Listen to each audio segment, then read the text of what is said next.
Om Jnanatimirandhasya Jnananjana Shalakaya Chakshurun Militam Yena Tasmai Shri Gurave Namaha. It should be understood that all species of life, O son of Kunti, are made possible by birth in this material nature, and that I am the seed-giving Father. In this verse it is clearly explained that the Supreme Personality of Godhead, Krishna, is the original father of all living entities. The living entities are combinations of the material nature and the spiritual nature. Such living entities are seen not only on this planet, but on every planet, even on the highest, where Brahma is situated. Everywhere there are living entities. Within the earth there are living entities, even within water and within fire. All these appearances are due to the mother, material nature, and Krishna's seed-giving process. The purport is that the material world is impregnated with living entities who come out in various forms at the time of creation, according to their past deeds. In the purport, Srila Prabhupada comments that there are living entities everywhere. This is already stated by Lord Krishna elsewhere in Bhagavad-gita, in 2nd chapter. He describes the jiva as sarvaga, one who goes everywhere. So Srila Prabhupada explains that this means that the jiva can exist in various, or in all situations within the material cosmos. Not simultaneously. Upon attaining a suitable body, the jiva can remain in a particular atmosphere. Just like we see there's Vedic classification. There's classification of Stharva and Jangam living entities, those who are stationary and those that move. Then there are those that exist on the land, just human beings, animals. Most animals, they live on the land. Some of them enter into the earth. There are certain animals that dig into the earth and make themselves a home there. Some exist in the sky, fly around in the sky. Some exist within water. According to the Vedic description, there are living entities that exist within fire also. According to the Vedic description, there are living entities all over the universe. Yasya prabha prabhavato jagadanda koti kotishvashesha vasudhadi vibhuti bhinnam. In this verse from Brahma Samhita, Srila Prabhupada explains that vibhuti bhinnam means that each planet within the universe has its own special, unique atmosphere. Now we find in Bhagavad-gita that Lord Krishna states that he spoke Bhagavad-gita long ago to the sun god. What is that verse? Who can say? Iham Vivasvate Yoga. So, Vivasvan means the son of Vaivasvata Manu. That was the sun god. So the sun god lives in the sun. Now we cannot imagine what it's like to live in the sun, because the sun is hot. Usually at this time of year, we feel the sun's heat too hot in Salem. We're feeling it hot, and it's 93 million miles away. So we can't imagine how hot it would be if we actually entered right into the sun. But the inhabitants of the Surya Mandal, the sun globe, they feel very comfortable living on the sun because their bodies are made of fire. We've all probably seen on TV or at some point films of penguins sliding on the ice. Ice. You don't know that? So they feel very happy living in the sub-zero temperature because their body is accustomed to that. They won't feel happy if you bring them to Salem in the summer. So they're all in all different phases of the creation. There are living beings. Some maybe 20 years ago or so, some scientific discovery, they sent a bathoscope. That's a kind of, it goes deep down into the ocean. It's a kind of scope. There are so many scopes. So they sent it deep into the ocean, several miles deep. And they found in that situation, which is where there's tremendous pressure, and it's actually very hot also, because there's volcanic eruptions coming out of the surface of the earth, so they tell us. There are so many microscopic living beings they found living there in the water, which according to their previous theories was impossible. Previously there was a theory, I was taught this at school, that no life can exist above boiling point of water, 100 degrees Celsius. So that's why the idea is that you can sterilize medical instruments by putting them in boiling water. And they discovered that there are organisms that live in temperatures above 400 Celsius. So when I gave the answer in my biology exam at school, I said no living being can exist above 100 degrees Celsius. I got tick, very good. Now if I put the same answer, I'd get a mark, very bad, wrong. Of course, I don't know if they teach this in the schools yet, because it takes them a long time to adjust from what they discover to what they teach.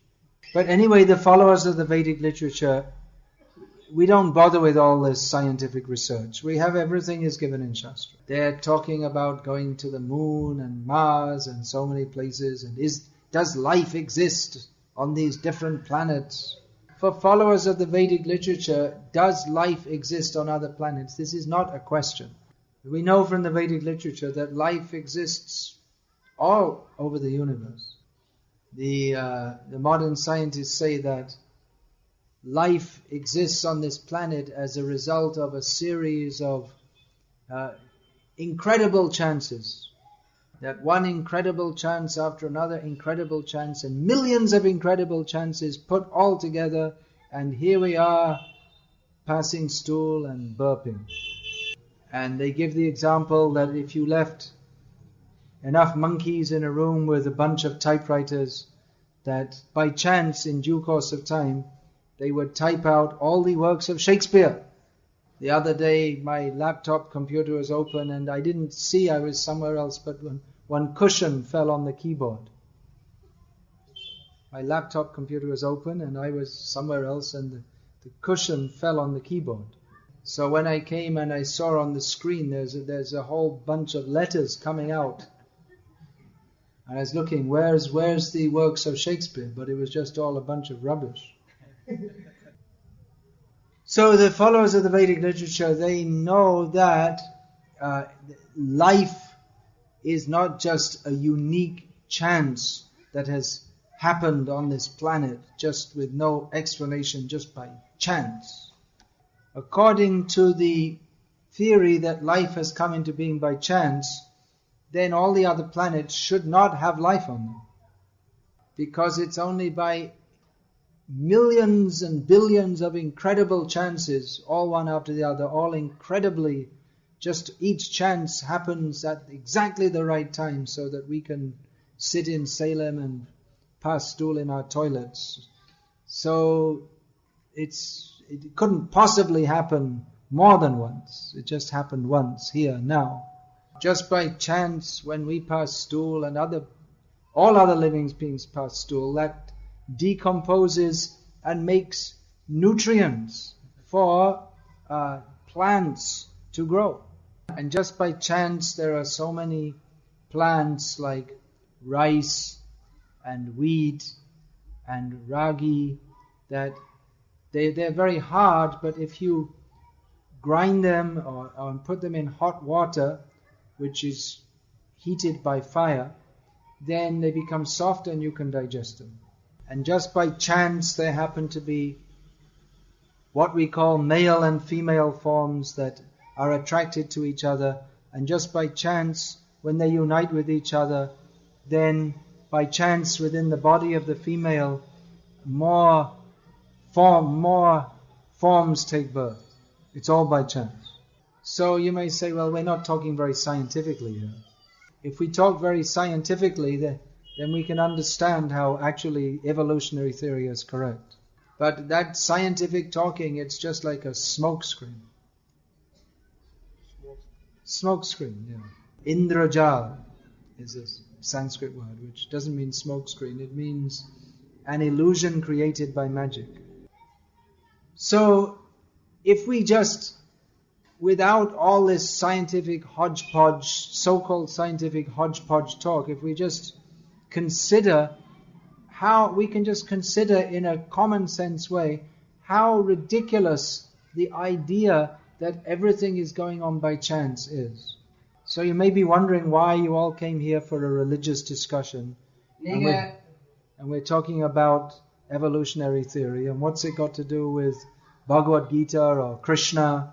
But actually this is an essential discussion in Bhagavad-gita. In Bhagavad-gita, Lord Krishna speaks to refute all the standard atheistic and non-devotional ideas. So the idea that there is no God in control and everything is just going on somehow or other, man is the controller of his own destiny, these are not new ideas. These are typical atheistic ideas which were propounded by Ravana, Hiranyakashipu, Jaimini, Karnad, and so many rascals. In Bhagavad-gita, Lord Krishna, in describing the demoniac attitude, states, Asatyam apratishtam te jagad ahur anishwaram aparaspara sambhutam kimanyat kama haitukam. That those who are demoniac think that there is no controller of the universe. There is no substantial principle underlying the universe.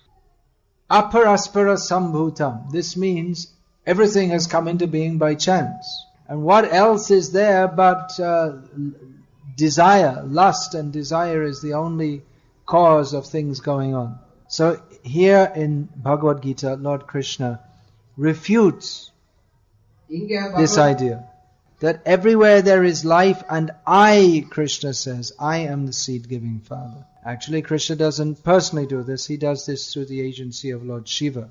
Lord Shiva is worshipped as Shiva Linga. So sometimes people ask, why is Lord Shiva worshipped as Shiva Linga? Because Lord Shiva, he is the representative of the Supreme Lord who injects all the living beings, all the jivas, all the conditioned jivas into the material universe. Vishnu himself is more detached from this process. He oversees it. The important point to understand is that it's all under control. It is not going on by chance. The idea that everything is going on by chance is just an attempt to deny the supreme control of the supreme controller. We have a sense of independence. So we think we can control and we can do what we like. But our independence is very limited. Just like a cow may be tied up with a peg in the earth and have some rope, and the cow can wander, but only within the distance of the length of the rope. So the cow can stand up or sit down. If it wants, it can jump up and down and do a little dancing, although we don't often see cows do that. It can moo. How do they moo in Tamil? Oh, there must be a word for it. There's no word for it? Alright. In Bengali they say amba. What do they say in Hindi? In English they moo. Moo. No, that's a buffalo. That's more like a buffalo. Anyway, let's not get carried away too much here. There's a buffalo over there. Why did I take birth as a buffalo? So the cow may feel, I'm free to do what I like here, but it has very limited independence. So we have some independence.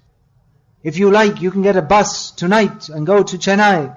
There are so many wonderful things in Chennai. It's much bigger and better than Salem. You can go to the beach and hope there's no tsunami. You can, what else can you do? You can go to St. Thomas Mount. I never went there, but I guess you could go there. And what else can you do? I ran out of things. What's so wonderful about Chennai? There's a zoo. There's a zoo. You can go to the zoo and look at the snakes and rhinoceroses and what else? Elephants. Lions. How wonderful is Chennai? Why don't you all go to Chennai? What are you doing here in Salem? You go and enjoy yourself. So there are so many things you can do. You could go to Delhi and what will you do in Delhi? Wish you were in Salem. What is there to do there? There's the red Lal Killa. You can go and see the Lal Killa. They light it up at night for the tourists. You can go to a South Indian restaurant in Delhi and eat dosa and wonder why do they call this dosa? It's nothing like a dosa. So there are so many things you can do, but we are all like cows on the end of a rope. We are all tied up. We cannot go outside the limits put on us by death. We are not independent. This material situation gives us an illusion of independence. This is practically the most important basic point that we have to learn from Bhagavad-gita. That we are not independent, we are dependent jivas, we are dependent upon the Supreme Lord Krsna. There are unlimited jivas, but the Supreme Lord is one. Nityo nityanam chaitanas chaitananam eko bahanam yo vidadhati kama. There are unlimited living beings, among them one is supreme. They are all eternal, they are all conscious, but one is the dispenser of boons, one is the overseer, and the others are all dependent upon him. So this is the first point to be understood. This is the first stage of theism. Those who come to this first stage of theism, they recognize the Supreme Lord as the Supreme Father. This is especially prominent in Christianity, where they emphasize on the fathership of God. Although in Islam they strongly protest the concept of the fathership of God.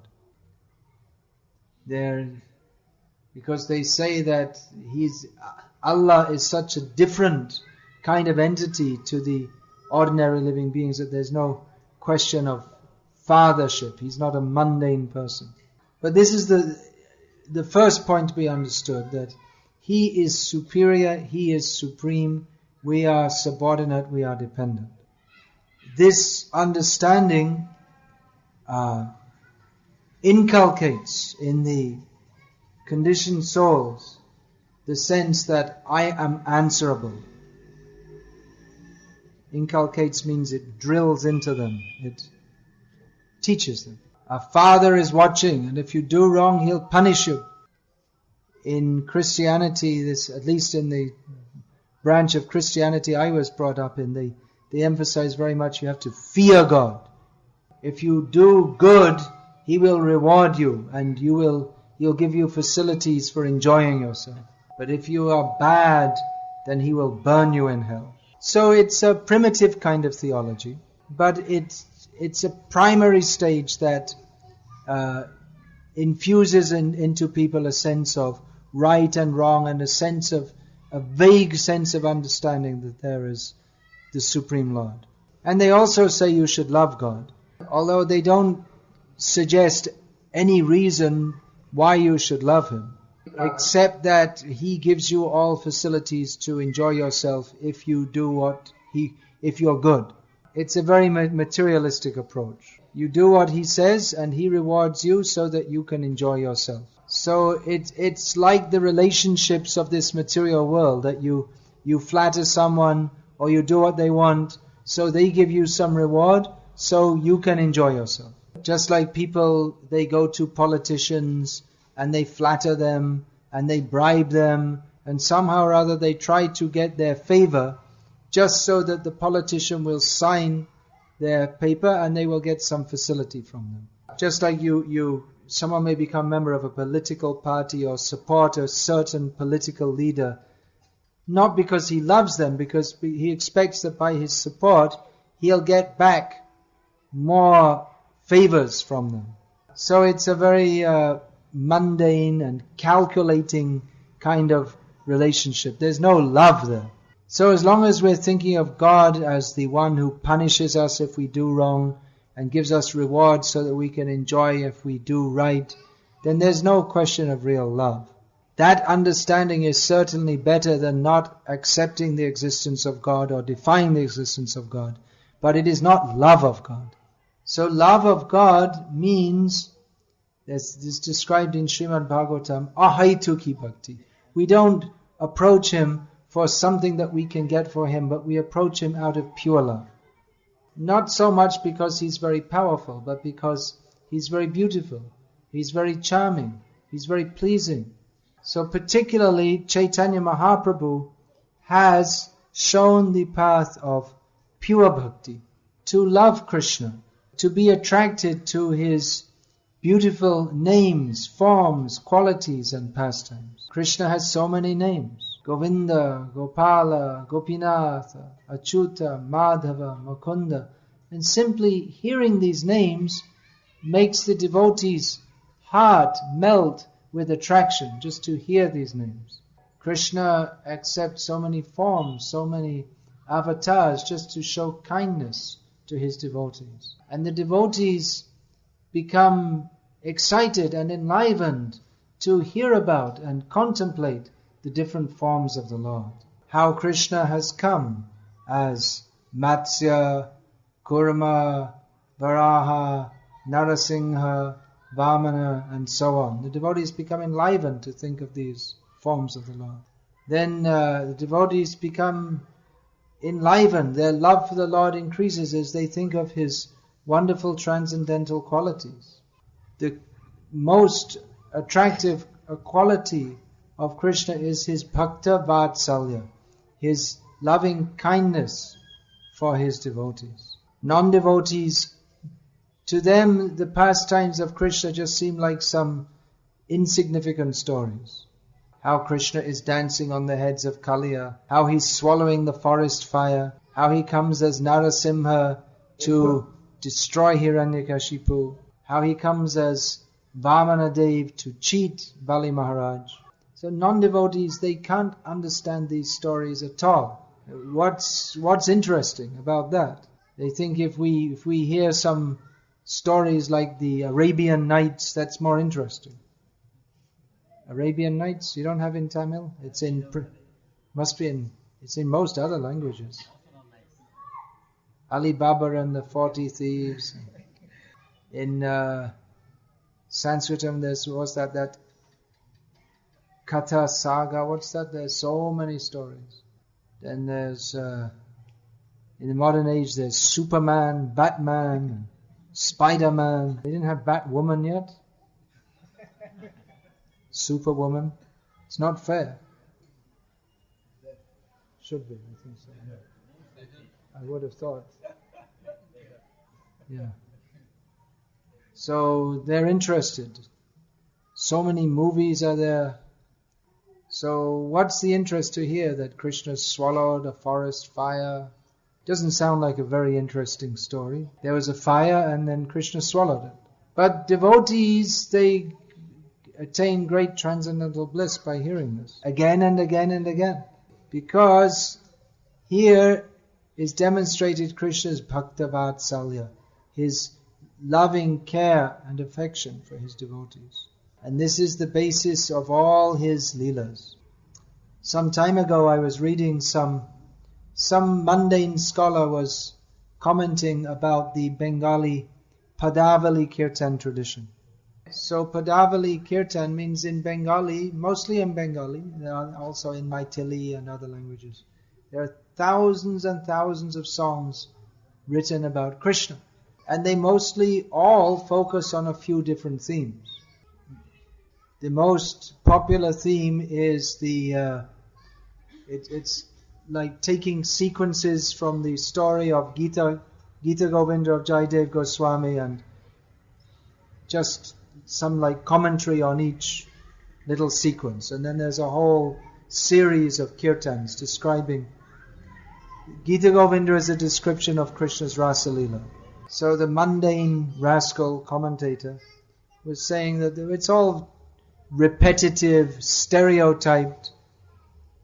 Because in their concept, something to be interesting should always be something new and different. They completely miss the point that all these inspired, brilliant poets are describing from their own angle the same thing, the same Leela over and over again.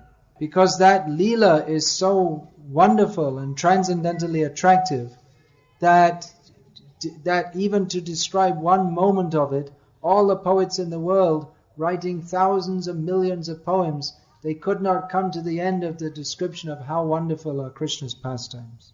And it underlines the difference between Krishna's wonderful transcendental pastimes and our miserable attempts to enjoy in this material world. Because whatever we do in the material world, we immediately find that there's nothing in it, and we want to try something else, and then we're always trying to do something new, different, always trying to find something interesting and attractive. But there's nothing of lasting interest or attraction. But Krishna, his pastimes, they may appear to be the same, but Krishna's pastimes are so attractive that even though it may appear to be just the same thing over and over again, but every moment of it completely overwhelms the soul of the pure devotee with transcendental bliss. And the more we hear of it, the more enlivened we become. Just like Ram Leela. Let's take the example of Ram Leela. So if you start to hear Ram Leela, or if you start reading, you know once you've read it once, you know what the story is. You know that Ram's going to be announced as the king, and then Kaikeyi, inspired by Manthara, she thwarts that. Then Ram has to go to the forest, and Dasharath, he's distressed, and then Dasharath tries to convince him not to, and then Dasharath dies in separation, then Sita is kidnapped, and on and on. We all know the story. But nevertheless, each time we hear it, it becomes more attractive. This is because it is transcendental. It is nitya navayamanam. It's always increasing in freshness. Whereas some mundane theme, it's simply dry. You can try to think of maybe some mundane movie or book that you read or you saw and you thought, well, that was very good. But how many times could you read the same book before you got so disgusted with it that you want to throw it on the floor and jump up and down on it and kick it out the window? There must be so many famous movies in Tamil. I was in someone's house recently and I saw on the TV some old movie and I recognized, oh, that must be Jayalalitha when she was young and beautiful. So you choose any film. You just think of one movie. And then we're going to put you in a room with a TV, and the movie's going to play over and over again, non-stop, for 3 weeks, and you have to watch it again and again. So if someone calls you to say, we're going to call you to see this movie, you think, well, I already saw it before. Okay, I'll see it one more time. But if you tell them that we're going to show it to you 500 times in a row, it's like a terrible punishment. You'll actually literally go crazy. But in Krishna Bhakti, we discuss the same pastimes of Krishna, the same philosophy. And we don't get tired. It's more and more enlivening. This is proof that it's on the transcendental platform. So, what Krishna is what he's describing or giving some idea of in this verse is some primary understanding of the Supreme Lord. But we have to come to a better stage. Manmana bhava madbhakto. Always think of Krishna and become his devotee. If we simply conceive of him as some father somewhere who gives us rewards, we cannot actually love. Certainly he is the Supreme Lord, the Supreme Father, but he is also the Supreme Lover, the Supreme Friend, the Supreme Son. This is a more advanced understanding. Instead of thinking of ourselves as children of God, if we can think of him as our child, that is an advancement. So here in India, we're distributing this Bhagavad-gita as it is in various languages. How many of you have this Bhagavad-gita as it is? How many of you have read this at least once?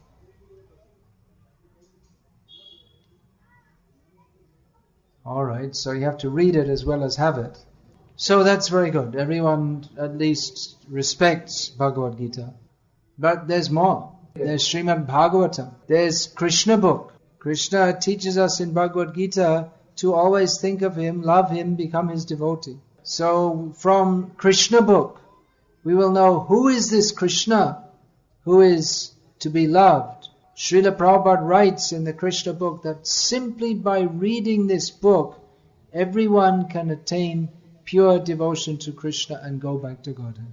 So please, don't just think of Krishna as a philosophical concept. He is the Supreme Person.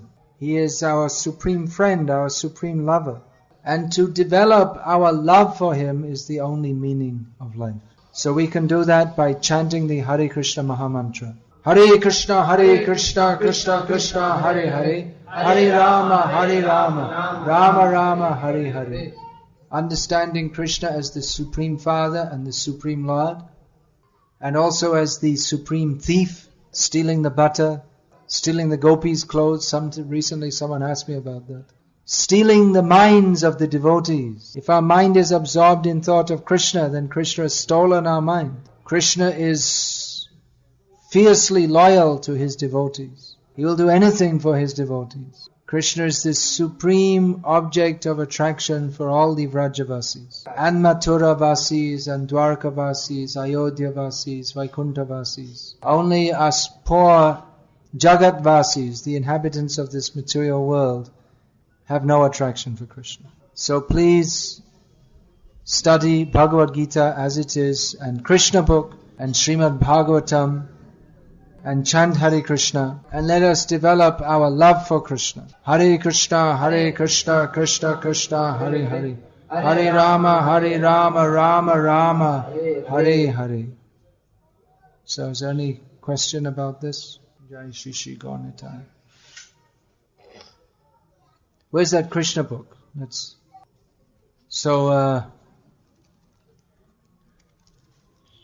One of the things I'm very expert in is giving people advice on how to improve their homes.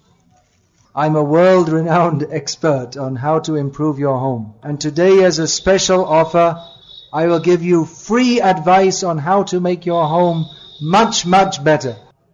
And that is, put this Krishna book in your home. Immediately your home will become at least 1 million times better. And if you open the book and read, even if you don't read the book, just by keeping this book in your home respectfully, then you become, even the demigods will worship you. You don't have to worship them, they will worship you. People ask about demigod worship, but in the Nectar of Devotion it said that if you keep this book in your home, the demigods will worship you. So this is best Vastu advice, that you just go in someone's home and you say, oh, there's something missing here. It should be a Krishna book. And you need to, just to improve the Vastu, you have to put a whole set of Srimad Bhagavatam. That will improve the Vastu, that will take out all the bad astrological influences, everything. So, who would like to take Krishna book to keep in their home? How much is the price? 200 rupees? 150 rupees. Only 150 rupees. You'd like to take? Yeah, okay. Please come and take. In English. You can take it in English also. Well, I'm sure Tamil is a better language. Jai, Hare Krishna. I'll sign it for you.